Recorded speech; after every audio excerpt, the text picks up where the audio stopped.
आप सबका मेरी एक नई वीडियो में, जिसमें लग रहा है बहुत ही अच्छी वैकेंसी फॉर द लॉ, जो है वैकेंसी काफी अच्छी होने वाली है। बट उससे पहले वेलकम करना चाहूंगा आप सबको एक लॉ जॉब स्टोरी की एक नई वीडियो में, जिसमें हम बात करने वाले हैं आज small industry development bank of India निकाली बहुत ही अच्छी अपॉर्चुनिटी फॉर द लॉयर्स। और यह अपॉर्चुनिटी एक बैंकिंग सेक्टर से रिलेटेड होने वाली है। तो अगर आप एक लॉयर है जो कि बैंकिंग सेक्टर में जाना चाहते हैं, तो ये आपके लिए बहुत ही अच्छी अपॉर्चुनिटी बन सकती है। और ऐसी अपॉर्चुनिटी में आपको जाने में बहुत ही ज्यादा एक्सपीरियंस और काफी अच्छा आपको पे स्केल भी प्रोवाइड होगा। तो अगर आप इसके लिए एलिजिबल है तो आपको इस अपॉर्चुनिटी को बिल्कुल भरना चाहिए। चलिए बात करते हैं इस अपॉर्चुनिटी के बारे में, बट उससे पहले बताना चाहूंगा एक इंपॉर्टेंट डिटेल कि इस यहाँ पे हम बात करते हैं जो भी अपॉर्चुनिटी निकलती है स्पेशली फॉर लॉयर्स। और अगर आप एक लॉयर है जो गवर्नमेंट अपॉर्चुनिटी में जाना चाहते हैं, तो ये चैनल आपके लिए बहुत ही अच्छा हो सकता है। तो अभी आपको इस चैनल को सब्सक्राइब कर देना चाहिए, वीडियो को लाइक कर देना चाहिए और बेल आइकन प्रेस आउट कर देना चाहिए, सो दैट आप कोई भी अपॉर्चुनिटी मिस आउट ना कर दें। आने वाले 15 डेज में काफी ऐसी वैकेंसीज आने वाली है जो कि आपके लिए काफी अच्छी हो सकती है। और काफी ज्यादा फ्रेशर सेंट्रिक वीडियोस भी मैं लेकर आने वाला हूं। तो अभी आपको इस चैनल को सब्सक्राइब कर देना चाहिए और बेल आइकन प्रेस कर देना चाहिए। और ऐसी अपॉर्चुनिटीज के लिए आपको बिल्कुल बने रहना है हमारे चैनल के साथ, जो कि है लॉ जॉब स्टोर। चलिए बढ़ते हैं इस अपॉर्चुनिटी की तरफ जो कि निकाली है small industry development bank of India ने। इन्होंने काफी सारी वैकेंसीज निकाली हैं, बट उससे पहले देख लेते हैं इंपॉर्टेंट डेट्स के बारे में कि इसमें क्या क्या इंपॉर्टेंट डेट्स हैं। तो जो ऑनलाइन रजिस्ट्रेशन और जो पेमेंट ऑफ फीस जो स्टार्ट हुई है वो ये नवंबर 8 2024 से, और ये हो जाएंगी क्लोज आपके दिसंबर 2024। और उससे पहले पहले आपको इस अपॉर्चुनिटी को भर देना है। और जो भी आपके कट आउट डेट्स है वो भी आपको इसमें मेंशन कर रखी है। आपके टेंटेटिव एग्जाम्स की डेट जो फेज 1 में होगा वो होगा आपका दिसंबर 22 को, और आपका जो फेज 2 का एग्जाम है जो कि ऑनलाइन एग्जामिनेशन होगी वो होगी नवंबर 19 को, जनवरी 19 को सॉरी। और फिर जो आपका इंटरव्यू कंडक्ट कराया जाएगा वो कराया जाएगा फरवरी में। उसकी डेट अभी डिस्क्लोज नहीं करी गई है, बट एज सुन एज जैसे ही आप फर्स्ट फेज और सेकंड फेज क्लियर कर देंगे तो आपको इंटरव्यू की डेट भी क्लियर करा दी जाएगी। जैसा कि मैं बता रहा था, एक परमानेंट अपॉर्चुनिटी हो सकती है आपके लिए, और इसमें आपको 3 लेवल ऑफ एग्जाम्स कंडक्ट कराए जाएंगे जो कि होने वाला है फेज 1, फेज 2 एंड फेज 3। उसके बारे में हम आगे चल के बात करेंगे और देखते हैं कि इसमें और क्या क्या चीजें मांगी गई है। जैसा कि आप देख सकते हैं इन्होंने काफी सारे अलग अलग स्ट्रीम्स में इन डिपार्टमेंट्स में ये अपॉर्चुनिटी निकाली गई है, बट हम सिर्फ इस चैनल पर बात करते हैं लीगल से रिलेटेड। तो लीगल जो भी वैकेंसीज निकाली गई हैं वो है 6 वैकेंसीज, और इन 6 वैकेंसीज में 1 है एससी की, और 2 वैकेंसीज है ओबीसी के लिए, 3 वैकेंसीज है अनरिजर्व कैटेगरी के लिए।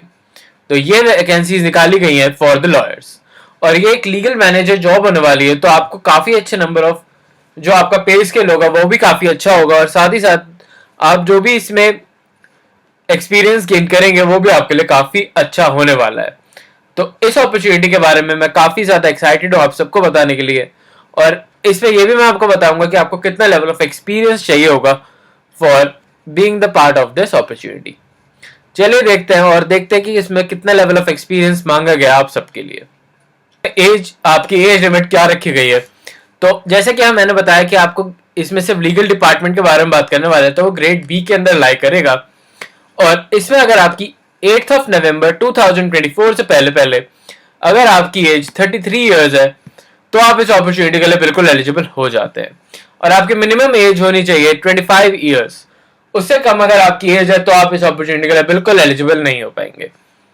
और यह अपॉर्चुनिटी काफी कम निकाली जाती है, और इसमें जो एज लिमिट दे रखी है उसके हिसाब से भी इसमें जो भी रिस्ट्रिक्शंस काफी कर दिए गए हैं। तो अगर आप इस अपॉर्चुनिटी के लिए एलिजिबल हैं और आपकी एज लिमिट 33 से कम है ऑन 8 ऑफ नवंबर 2024, तो आप इस अपॉर्चुनिटी के लिए बिल्कुल जा सकते हैं। चलिए देख लेते हैं, इसमें एज रिलैक्सेशन भी प्रोवाइड कराया गया है। एससी एसटी कैंडिडेट्स के लिए 5 इयर्स का, ओबीसी कैंडिडेट्स के लिए 3 इयर्स, पीडब्ल्यूडी के लिए 10 इयर्स, और एक्स सर्विसमैन के लिए 5 इयर्स, और पर्सन अफेक्टेड बाय तो उनके लिए 5 इयर्स का एज रिलैक्सेशन आपको प्रोवाइड कराया गया है फॉर सच एन अपॉर्चुनिटी। अब देख लेते हैं कि आपके एजुकेशन क्वालिफिकेशन में क्या क्या मांगा गया है। और अगर हम नीचे जाएं, जैसे कि मैंने बताया था इसमें काफी सारी वैकेंसीज और भी निकली हैं। तो अगर हम बात करें ग्रेड बी के जो लीगल डिपार्टमेंट के लिए, तो इसमें आपको साफ साफ यहाँ पे लिख रखा है कि आपकी एज रिलैक्सेशन भी प्रोवाइड करा रखी है, जो होगी आपकी 33 ईयर्स की। Let me see it again, I will miss it, या हियर इट इज। हाँ, तो आपकी जो भी एज दे रखी है वो दे रखी है 33 ईयर्स, और आपकी जो भी एसेंशियल क्वालिफिकेशन होनी चाहिए वो होनी चाहिए आपके पास बैचलर की डिग्री होनी चाहिए विद ऑफ BLLB या LLB विद रिकॉग्नाइज्ड यूनिवर्सिटी। अगर आप इसको पूरा कर रहे हैं और साथ ही साथ आपके पास 50% ऑफ मिनिमम मार्क्स हैं अपने ग्रेजुएशन में, तो आप इनके लिए कैंडिडेट बन सकते हैं, एसेंशियल कैंडिडेट बन सकते हैं। साथ ही साथ SC ST कैंडिडेट्स के लिए 45% मार्क्स होना जरूरी है। तो अगर आप इस अपॉर्चुनिटी के लिए जा रहे हैं तो आपको ये क्राइटेरिया फुलफिल करना होगा। डिजायर्ड कैंडिडेट की बात कर लेते हैं, तो कैंडिडेट जिसने भी मास्टर्स डिग्री कर रखी हो, जिसने भी LLM कर रखी हो, और या फिर कोई क्वालिफाइड हो इन प्रोफेसर या प्रोफेशनल डिग्री ले रखी हो, तो वो उनके लिए एक डिजायर्ड कैंडिडेट बन जाता है। अगर मैं बात करूं आपके जो भी एसेंशियल्स, जो भी आपको एक्सपीरियंस इन्होंने मांगा गया है, तो यहाँ पे एटलीस्ट 5 years ऑफ एक्सपीरियंस मांगा गया है आप सबके लिए। अगर आपके पास एज अ लॉ ऑफिसर और लॉ ऑफिशियल आपके पास 5 years ऑफ एक्सपीरियंस है इन एनी लीगल डिपार्टमेंट, या फिर आपने लिटिगेशन में या फिर किसी कंपनी के साथ या फिर कोई भी ऐसा वर्क कर रखा है जिसमें आपके पास मिनिमम 5 years ऑफ एक्सपीरियंस है in the field of law, तो आप इनके लिए एक डिजायर्ड कैंडिडेट बन जाते हैं और आप इसमें अप्लाई कर सकते हैं। साथ ही साथ अगर आपने रिजर्व बैंक ऑफ इंडिया या security board of exchange board of India के साथ काम किया हुआ है, तो आप इनके लिए डिजायर्ड कैंडिडेट बन जाएंगे। या ऑल इंडिया फाइनेंशियल इंस्टीट्यूशंस के साथ अगर आपने ऐसे कोई भी बैंकिंग सेक्टर में काम किया हुआ है, तो आप इनके लिए एक डिजायर्ड कैंडिडेट बन जाते हैं। बट अगर आपने मिनिमम 5 years ऑफ एक्सपीरियंस ले रखा है इन एनी लॉ फील्ड, तो भी आप इनके लिए कैंडिडेट बनते हैं, सिलेक्टिव कैंडिडेट।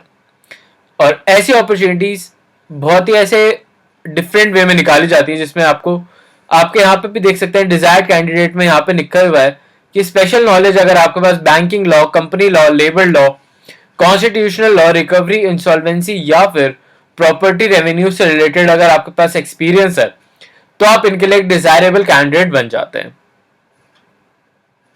चलिए देखते हैं आगे की तरफ और क्या चीजें आपको मांगी गई। आप देखिए तो आपको यहाँ पे बता रखा है कि आपका वर्क प्रोफाइल क्या होने वाला है।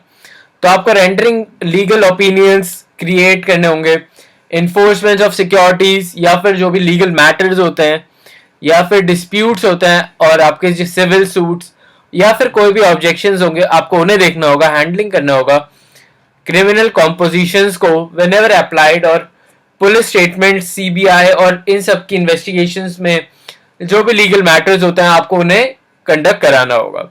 तो ये आपका एक वर्किंग प्रोफाइल बन जाता है। यहाँ पे सुपरवाइज करना होगा सेल डिपॉजिट्स को, साथ ही साथ प्रोवाइड करनी होगी लीगल एडवाइस, और भी काफी सारे आपके वर्क प्रोफाइल इसमें हैंगे। जैसे कि आप कर सकते हैं take over securities assets, drafting करनी होगी, आपको हैंडलिंग करना होगा, और जो भी आपको एज अ लॉयर आपको वर्क करना होता है इन बैंकिंग सेक्टर, वो सब आपको काम इसमें करने होंगे। साथ ही साथ आगे चलते हुए मैं आपको बताऊंगा कि आप इसे कैसे अप्लाई कर सकते हैं।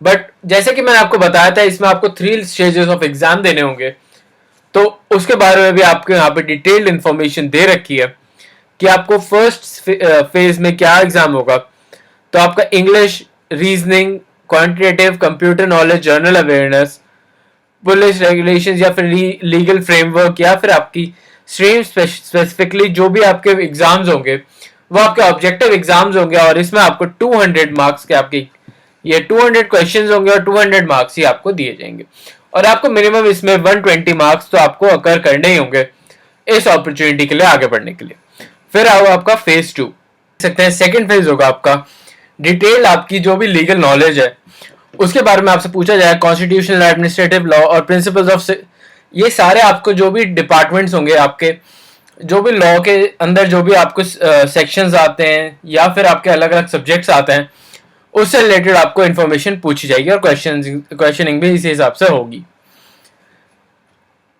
तो ये हो जाता है आपका फेज 2 के बारे में। फेज 2 के बारे में और भी इन्होंने काफी ज्यादा इन्फॉर्मेशन दे रखी है, जैसे कि आपको इसमें एसेंशियल राइटिंग्स और जो भी आपको आता है सिलेबस से रिलेटेड, ग्रामर, आपकी जर्नल अवेयरनेस, लॉ के जो भी आपके सब्जेक्ट्स होते हैं वो इसमें आएंगे।